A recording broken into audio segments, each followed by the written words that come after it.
Welcome to the Call Center Crew podcast, where we educate, empower, and help you execute in the everyday grind that is contact center. We bring you the expertise and success from industry professionals around the world. Listen in or watch weekly every Wednesday at callcentercrew.com. Hey guys, welcome to the Call Center Crew podcast. This is your host, Landon Rich. I'm coming to you from Northern Utah. Super excited to have yet another friend. That's what's the beautiful thing about my experience, as you know, the past really 9 years growing up in the BPO space and call centers. So I've got a lot of friends to have on the show and share their expertise. So super excited to be having Chris Hislop on the show. I'll let you introduce yourself, Chris. Thanks for coming on the show. Thanks, Landon. I appreciate it. I appreciate you thinking of me.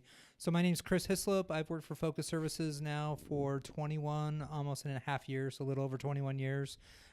Started actually on the phones, and I've been doing HR for about 18 years. So never a dull moment. I went and got my master's degree, University of Phoenix, and I have one certification right now, and I'm working hopefully on a second certification this year. We'll see how that goes. So I don't want to commit to that, because if I don't pass, then I'll feel like a failure. It's committed. No.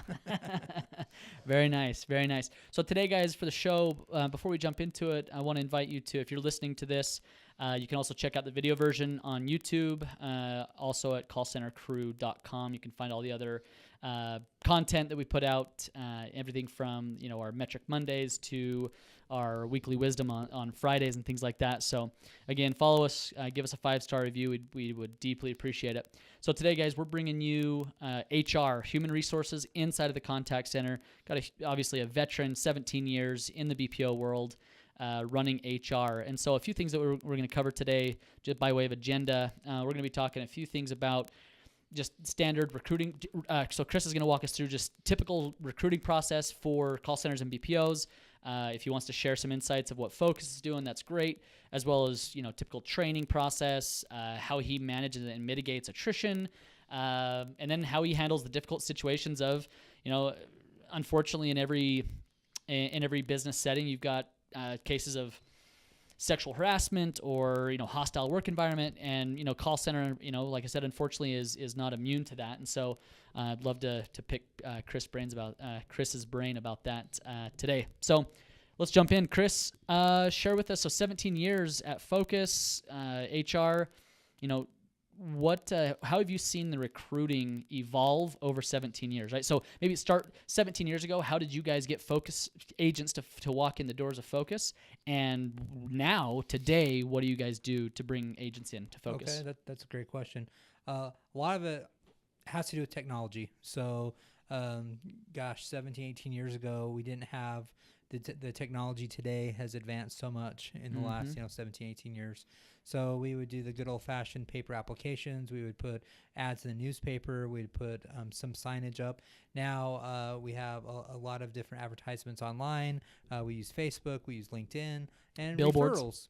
I saw the billboards as well. Correct. Driving up we have the billboards I-15. on I-15. Yep, absolutely. So we utilize, and it's nice now with technology. The billboards are actually digital. So we looked at doing billboards years ago, and they were pretty expensive, and it was kind of, it was a long-term commitment, right? Right. It was cumbersome because it was such a long-term commitment. You weren't sure what the ROI you would get. But now with it being digital, it makes it nice. But what I was going to say too is referrals, even though they were effective years ago, they're still very effective. I think they would be very effective in any environment where you are working with somebody you mentioned that you and I are friends. We give each other a hard time, but you and I have been good friends for a lot of years. But we didn't meet each other until we were here. Yep. And you develop the friendships while you're here, and that's true of any contact center. But it really makes it nice when when employees are recruiting their friends they have outside the contact center to bring them on board, so the attrition isn't quite as high with referrals, and they already have some built-in friendships. So I'd say technology would be the biggest change that I've seen over the years. Yeah, excellent. And that makes sense, I think, and you have to evolve, right? If you were still doing mailers and paper advertisement today, you'd be losing, right? Correct. You'd be Correct. losing. We would definitely be losing. We have you do in anything you have to stay up to date with what the norm is and what's going on, or you're going to get left behind.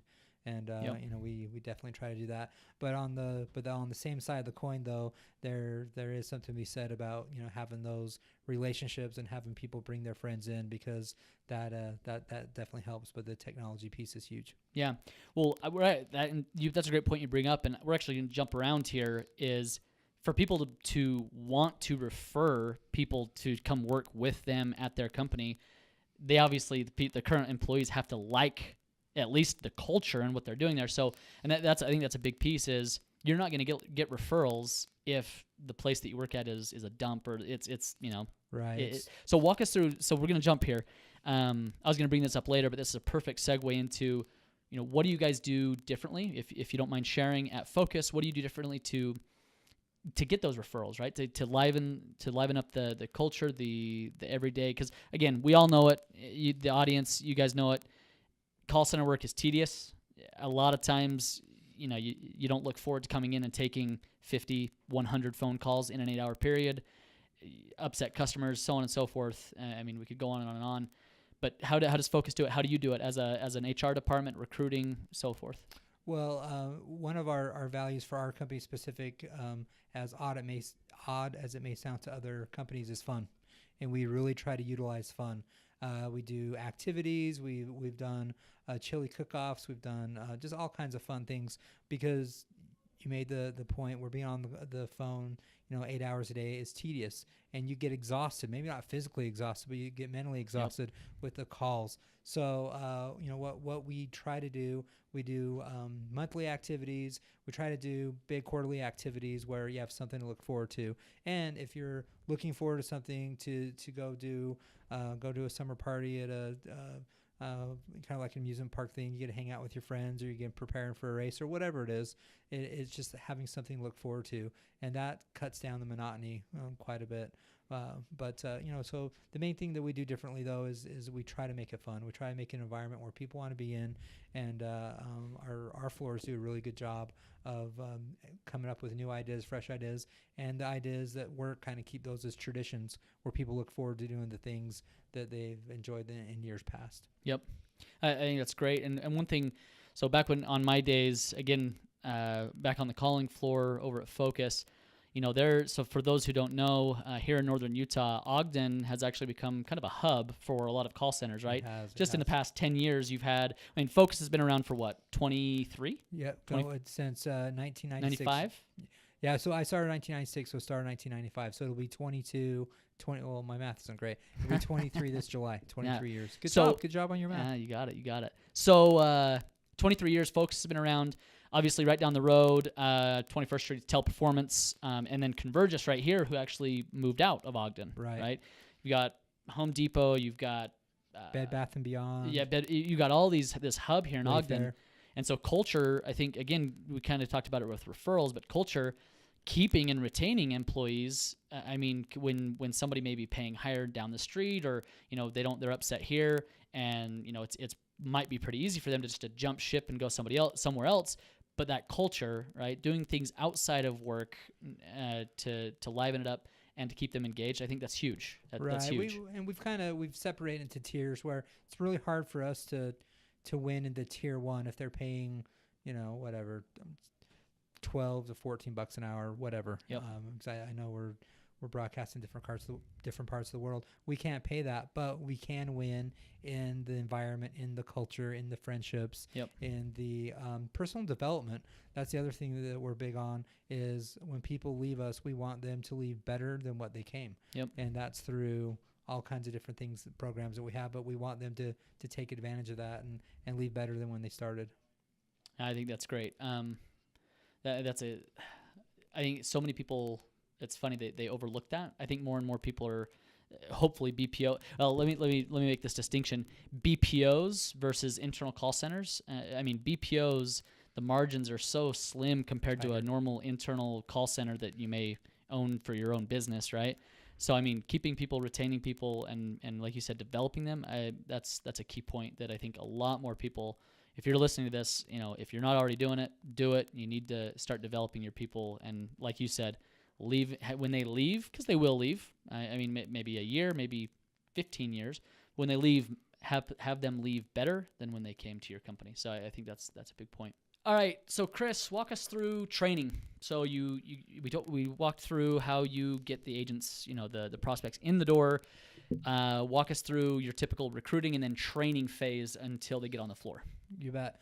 So we have a handful of different programs. So our program that's a little bit more lengthy requires about 3.5 to 4 weeks worth of training. So once the agents come in, they're interviewed by the recruiters. If the recruiter feels good about their work history and about their interview, they'll be offered a job. Our employees do need to pass background checks. They need to pass drug tests. And once they've met these requirements, then they'll come in and they'll start the training the training process. With training, I've always compared it to practice speed to game speed.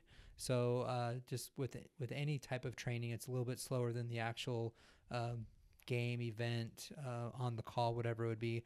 But that's one thing that it's an adjustment period for folks, because once they get out of training, get on the call floor, it definitely is different than training. Yeah. It's faster, High it speed, moves yep. quick, and so that's where we try to do a very good job of preparing them, letting them know, but they have to actually have that experience to really understand what it is. We can tell them 1,000 times, but until they experience it, then they don't know what it's like. But the nice thing about it is it's fun to see the improvement every day as they come back. I had a nephew that lived in Spain for a couple of years, and his first couple letters home saying, "I don't understand anybody. It's hard. It's frustrating. I don't know why I'm here." And I told my wife, wait, because 4 months from now, 6 months from now, it'll just get better. And it did. And it's in a compact version of that. It's the same thing on the call floor. They come on out of training. They don't understand the language. They don't understand what the process is. They're trying to log their call. They're trying to sell. They're trying to talk to the customer, and it's overwhelming. But as they continue to come back and they get more confidence, I've had several people to say this is the easiest job they've ever had, but they didn't say that when they started. Right. And so that's why it's fun to see that growth. And but our trainers do a good job of teaching them and being patient with them. But and then we have other programs that the trainings, a week and a half, 2 weeks. Some programs are 2-3 days. So it just depends. But mostly the majority of our work right now is 3.5, 4 weeks of training. Excellent. So now once they're on the training, once they, graduate training, they're onto the production floor.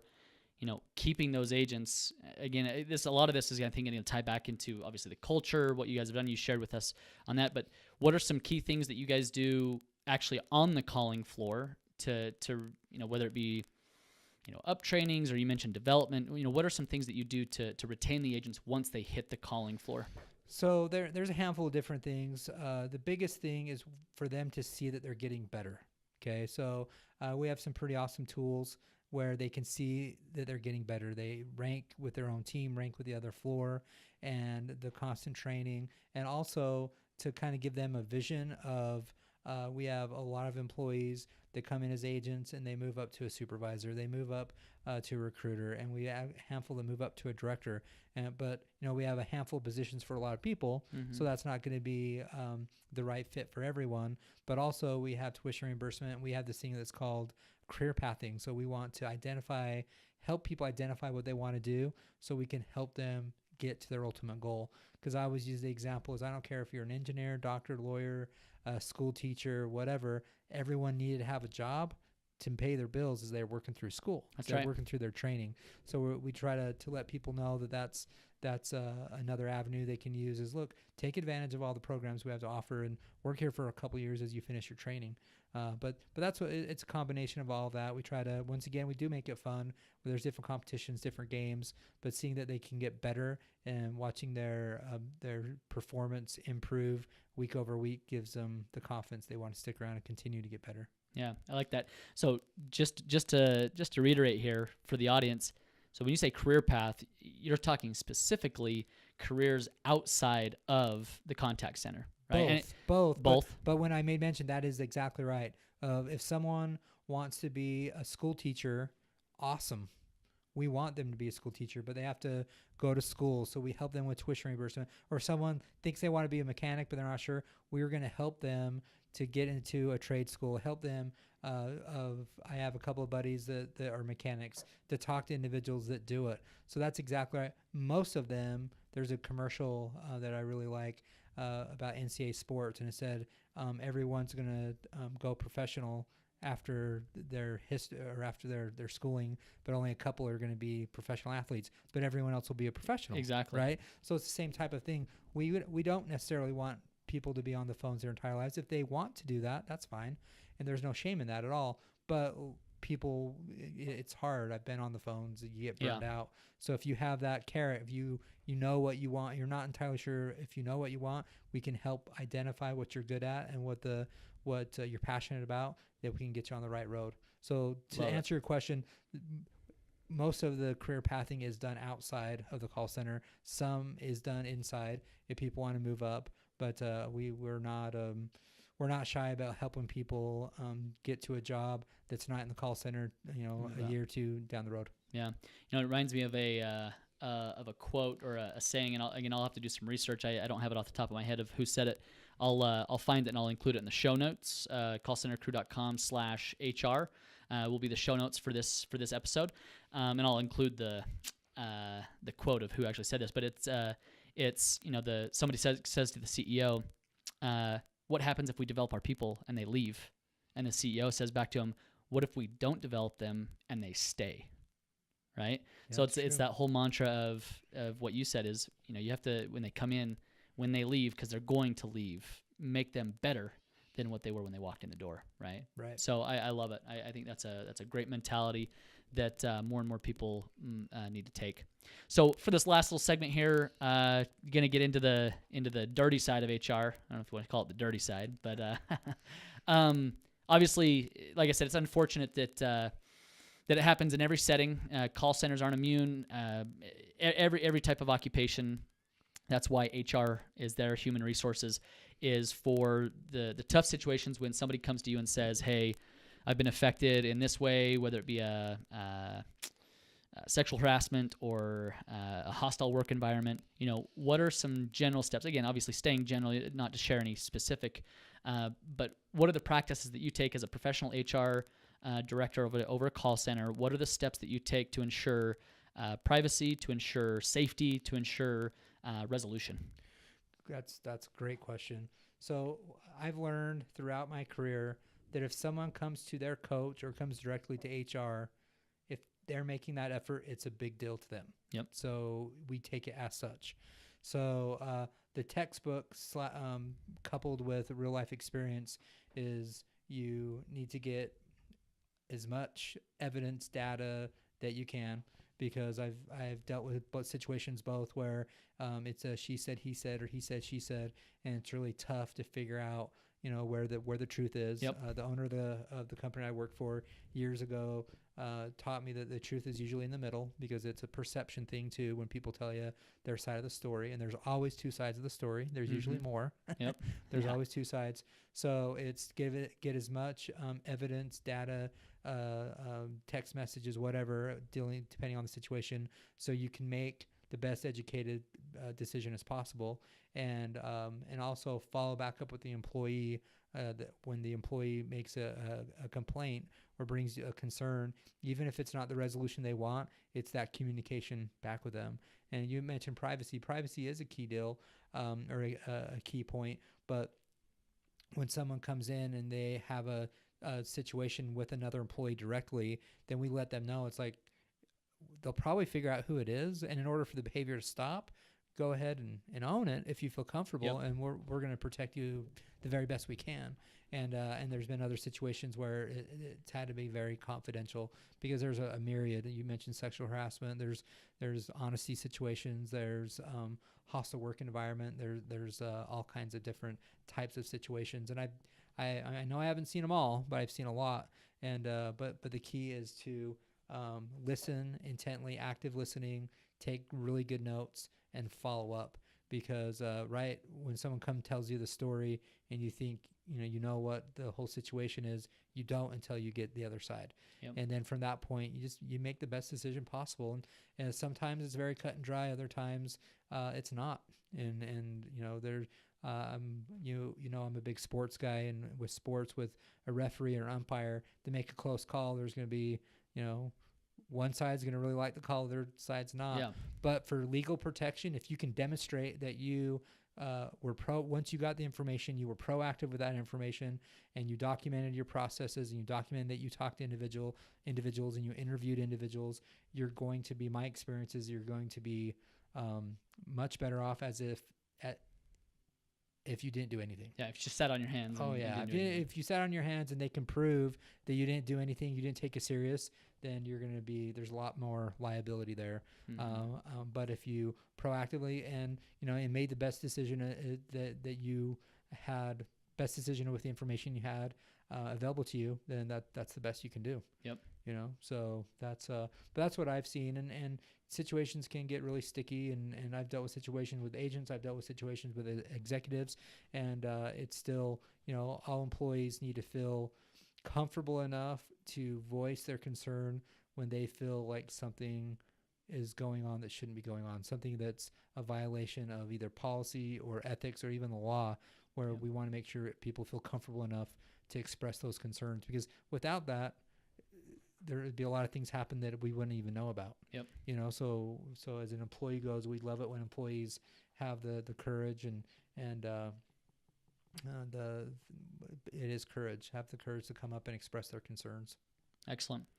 Well, guys, Chris, again, I want to thank you for coming on the show, bringing some HR gold for the call center folks here. I really appreciate it. Before we kind of to finish up, we want to invite you guys. So a couple things happening for Call Center Crew. We have the online cruise that we are going to be. We've already started. We released. Where again, if you go to callcentercrew.com, they're on the products and services page. You can join the crew. It's another added way to development. Joining groups of agents, groups of supervisors from around the world, Latin America, Philippines, United States, where we can collaborate together. I throw out weekly topics, and again, just another way to develop yourself and share best practices, right? Like I said, in this perfect case, there may be a case or there may be an instance where, Chris has experienced a certain situation that somebody else hasn't, and in this group setting, we can share those and help overcome them together. And then something fun, Chris, I haven't told you this yet. So I put out a poll, I believe it was last week on Instagram. So if you haven't followed us on Instagram, do so. Put out a poll on. We've been getting a lot of following from Central America, Latin America. And put out a poll on how many, if Call Center Crew brought forth an English class, right? Because there's lots of people that have contacted us on, hey, do you teach English? I want to join a call center, but they don't have the English efficiency yet. And we had an overwhelming response. Close to over 200 people responded, saying that if Call Center Crew would have put out an English class on how to get better at a certain proficiency to then enter the job market in a call center, that they would take advantage of that. And so Call Center Crew here pretty soon, probably mid-February, is going to be coming out with some English classes. It's going to be on Facebook. It's going to be great. So stay tuned on that, guys. Super excited to be bringing you that. Chris, last question is very, very important. You have to answer correctly. Yes. NBA basketball, who's your team? Utah Jazz. No hesitation. Very good. We're struggling right now, but Utah Jazz. Donovan Mitchell. He's Rookie of the year? I don't think so. No. I want him to pretty be close. In my opinion, he should be, but yeah. It'd be awesome if he did. But he's legit. Maybe if he was on a more winning team. Yes. Because I'm a Jazz fan too. I don't follow much basketball, but Utah Jazz. Yep. All right. The most important question: Major League Baseball. Who's your team? Who you got? Don't disappoint. Chicago Cubs. Oh, you're killing me now. Killing me. For those you've seen me wearing the lanyards. I have a Philippine lanyard, and I've got a St. Louis Cardinals, right? The only true MLB team in baseball. Now, me and Chris, we go back and forth again. Like we said, we go back a ways. I have to give it to him. He became a Cubs fan, right? Basically the day after they won the World Series. So I have to give him that. It was like a week before. Oh, the week before. Sorry, the week before. No, Chris, again, thanks again for coming on. We really, really appreciate it. And, please, if you guys want to get in touch with Chris, what's the best way if they want to pick your brain about HR and the call center? What's a good way to get a hold of you? My email is probably the best. It's Chris, CHRIS.Hislop, HISLOP, @focus, FOCUS, services.com. So Chris.Hislop at focusservices.com, 2 S's in the middle. And I would love to hear any questions or any feedback from anybody, because I'm trying to always try to get better as well. Excellent. All right, guys. Thanks. See you next week. Thank you.